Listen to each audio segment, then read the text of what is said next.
Support comes from Mosby Building Arts, helping families love their homes again. Inspiration at callmosby.com.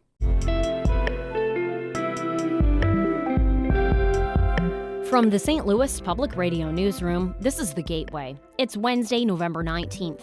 I'm Abby Larico. Towns in the Metro East have seen increased sales tax revenue this year. That's after Illinois started collecting tax on online sales from out of state. So I do feel like what the state has done here, and time will tell, again, this is year one, so I don't be overly optimistic, but it's a good example of how policy change at the state level can have very tangible impacts at the local level. STLPR's Will Bauer reports that while municipal leaders are feeling good about the results, it's not totally clear the change is the only reason for the increase. Plus, the Trump administration has cut national science research grants by more than $1 billion. Missouri S&T is doing okay with theirs for now. That leads to some faculty having uncertainty, but I think, good science is still being funded. St. Louis Public Radio's Jonathan Ahl finds the campus in Rolla that relies on outside funding for research and growth is cautiously optimistic. Those stories coming up after this news on The Gateway. The trial to remove St. Louis Sheriff Alfred Montgomery from office hit a roadblock because Montgomery was not released from federal custody. St. Louis Public Radio's Chad Davis reports the trial was set to begin yesterday, but now won't begin until later today. St. Louis Circuit Judge Stephen R. Omer postponed the state trial to oust the sheriff. Omer argues it would be hard to have a fair trial without Montgomery present. The sheriff is also facing several federal charges and was jailed after a judge ruled he violated his bond. Last week, Montgomery's lawyers requested that he be released for the trial, but had not received a decision. Retired Judge David C. Mason is representing Montgomery. He says it's the federal judge's call. He has no responsibility to help out the state case. We can ask, but he makes the rulings that he feels are appropriate in the context of what he is presiding over, and we have to respect that. The trial was rescheduled to begin Wednesday. Sheriff's attorneys say Montgomery will be in the courtroom. I'm Chad Davis, St. Louis Public Radio. A Jackson County Circuit Court struck down a Missouri law that banned library books. As Savannah Hawley Bates reports, the law also would have made it a crime for school employees to supply, quote, sexually explicit material to students. The circuit court judge ruled that the 2022 law was unconstitutionally vague and overbroad. The law sought to expand Missouri's regulations on pornography to create an offense of providing sexually explicit material to a student. It had applied to people working in elementary or secondary schools and in official capacity. The Missouri Independent reports that the Missouri Association of School Librarians and the Missouri Library Association challenged the law after hundreds of books were removed from shelves. They argued that it impeded free speech rights. I'm Savannah Hawley Bates. Opposing organizations have poured millions of dollars into Missouri to fund the fight over the state's gerrymandered redistricting map. Most of the money is from out of state. In just the last week, state records show a Trump-associated organization called Securing American Greatness donated $1 million to Put Missouri First. That's the group defending the map aimed at securing another Republican House seat from Missouri. The National Education Association kicked in $250,000 to People Not Politicians. That's the group opposing the map. In all, the Missouri Independent reports the two opposing groups have raised almost $7 million.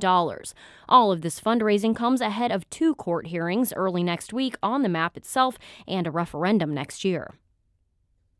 A St. Louis program aimed at providing legal aid to thousands of people facing eviction fell well short of its goals in its first year. As St. Louis Public Radio's Kayvon Mansouri reports, advocates complain the program is underfunded.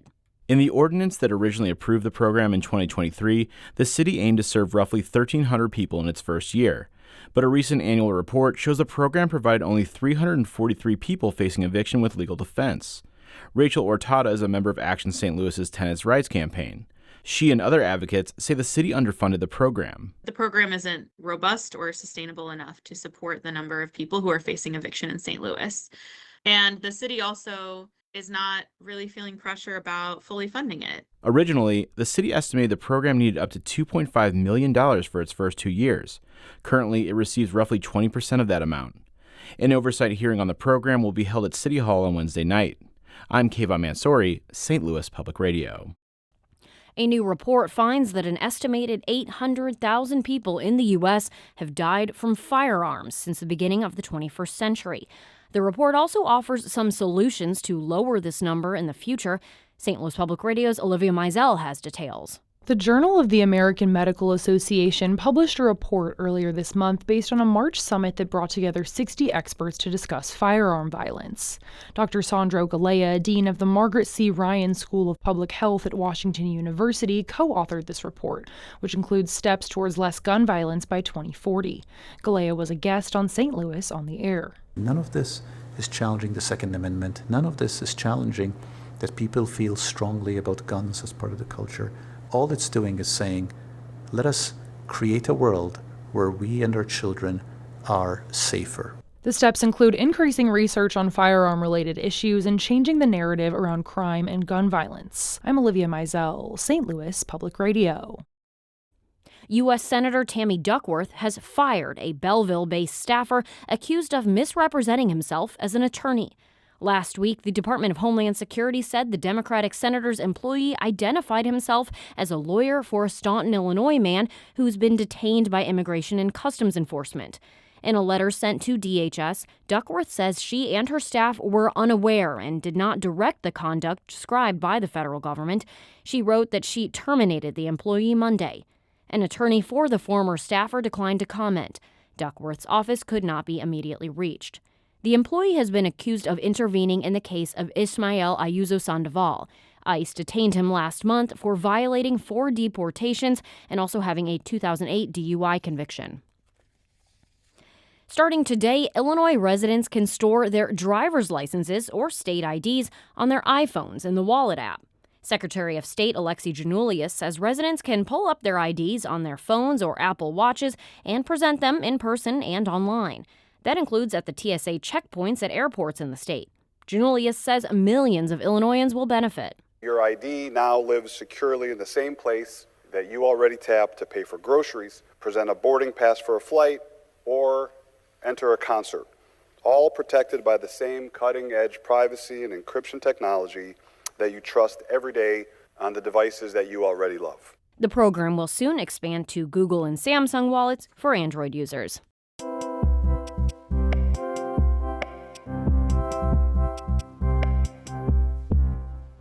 Metro East towns collected more sales tax the first half of this year compared to the first half of last year.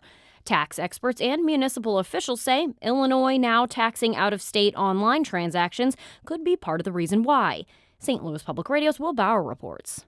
Of 8 Metro East towns analyzed, all saw more sales tax revenue in the first half of this year compared to last year.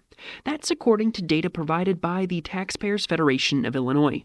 Murray Schulten is the nonpartisan advocacy group's president. It's a good change as far as from local government to generate additional revenue in the statewide, talking hundreds of millions of dollars. It does add an additional layer of complexity to our overly complicated sales tax structure already. Now, it's important to note that the Taxpayers Federation and municipal leaders say the change to Illinois' tax code isn't the only factor at play.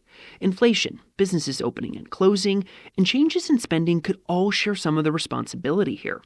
The results have also varied. In Edwardsville, sales tax revenue increased 67% in the first 6 months of the year. That's from $7 million to nearly $12 million. In Collinsville, they've seen a 21% increase. City Manager Derek Jackson says the change has been a good modernization. That change simply means that more of those tax dollars are staying local, supporting roads, parks, public safety in the community where they come from. So I do feel like what the state has done here, and time will tell, again, this is year one, so we don't be overly optimistic, but it's a good example of how policy change at the state level can have very tangible impacts at the local level. But just south in Fairview Heights, sales tax receipts only increased 0.5 percentage point in the first 6 months of 2025. Mayor Mark Kupsky says his city, home to the St. Clair Square Mall, had been especially hard hit by the pandemic, and the town is still recovering. I'm Will Bauer, St. Louis Public Radio. Our Fred Ehrlich edited that piece.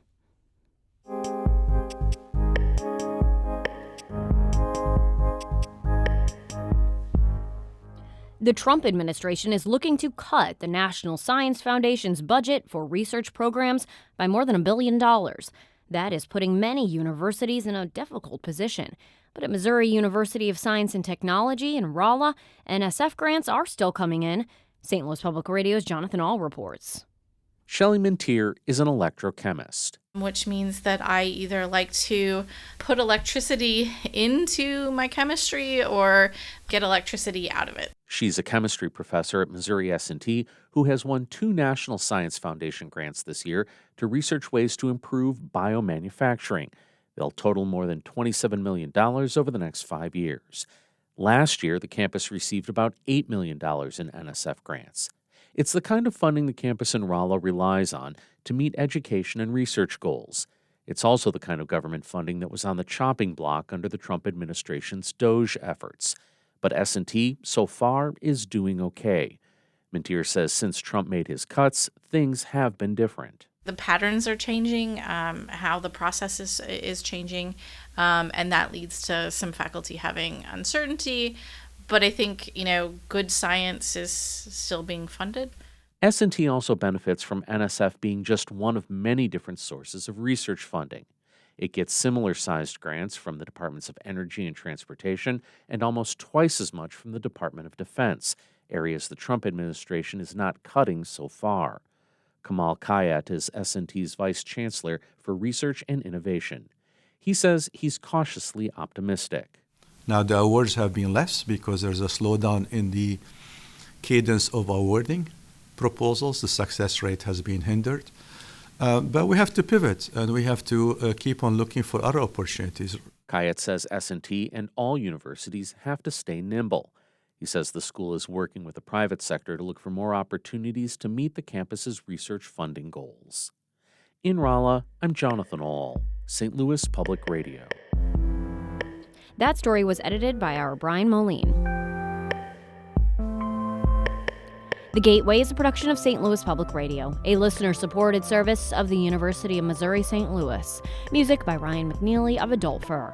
I'm Abby Larico, and from the St. Louis Public Radio newsroom, this has been The Gateway.